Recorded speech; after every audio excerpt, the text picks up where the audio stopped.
নমস্কার বন্ধুরা, আজকে আমরা নিয়ে এসেছি টমেটো। যখন টমেটো বাজারে খুব সস্তা হয় তখন আপনারা কেজি কেজি দামে টমেটো নিয়ে আসবেন, নিয়ে এসে এরকম করে কেটে নেবেন। কেটে নিয়ে একটা মিক্সার জারে ভরে নেবেন, দিয়ে পেস্ট বানিয়ে এরকম আপনারা পেস্ট করে নেবেন।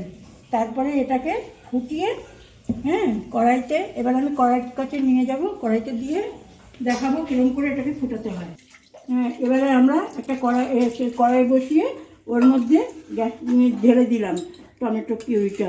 তারপরে এটাকে ফুটাবো, খুব ফুটিয়ে ফুটিয়ে একদম টানিয়ে ফেলবো। আর এর মধ্যে এক কর্ক ভিনেগার দিয়ে দেবো। তারপরে দেখাচ্ছি এটা হয়ে গেলে পরে। নমস্কার বন্ধুরা, ফিরে আসলাম আমরা এই টমেটোর পিউরি করা এটা জাল দেওয়ার জায়গাটায়। এখন দেখুন আমাদের 20 মিনিট পরে এরকম টেনেছে। আরও আমরা 10-15 মিনিট রাখবো। পুরো যখন টেনে যাবে এর মধ্যে এখন আমি এক কর্ক ভিনেগার দিয়ে দেবো।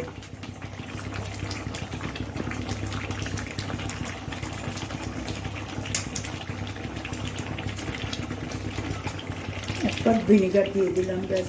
এবারে আরও আমি 10 মিনিট রাখবো। 10 মিনিটে আমার টমেটো পিউরি পুরো শুকিয়ে যাবে, তখন আবার আপনাদের দেখাবো এরকম।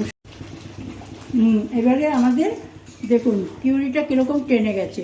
আমরা চাইলে আরও একটু শুকিয়ে রাখতে পারি বা এরকমও রাখতে পারি। আমরা এটাকে এবারে উঠিয়ে নিয়ে যাব সার্ভ করবার জন্য। দেখুন, তারপরে আমরা কন্টেনারে ভরে ভরে রাখবো। আমাদের এই যে দেখুন কীরকম হয়েছে। এটাকে আমরা এখন আলাদা আলাদা টিফিন কন্টেনারে করে রেখে দেবো। এই করে আমরা 6 মাস পর্যন্ত চালাতে পারবেন। আর এইটা যদি ভালো লাগে সাবস্ক্রাইব করে দেবেন, আর শেয়ার করবেন, লাইক করে দেবেন একটু, তাহলে আমরা নতুন নতুন আরও রেসিপি দেখাতে পারবো।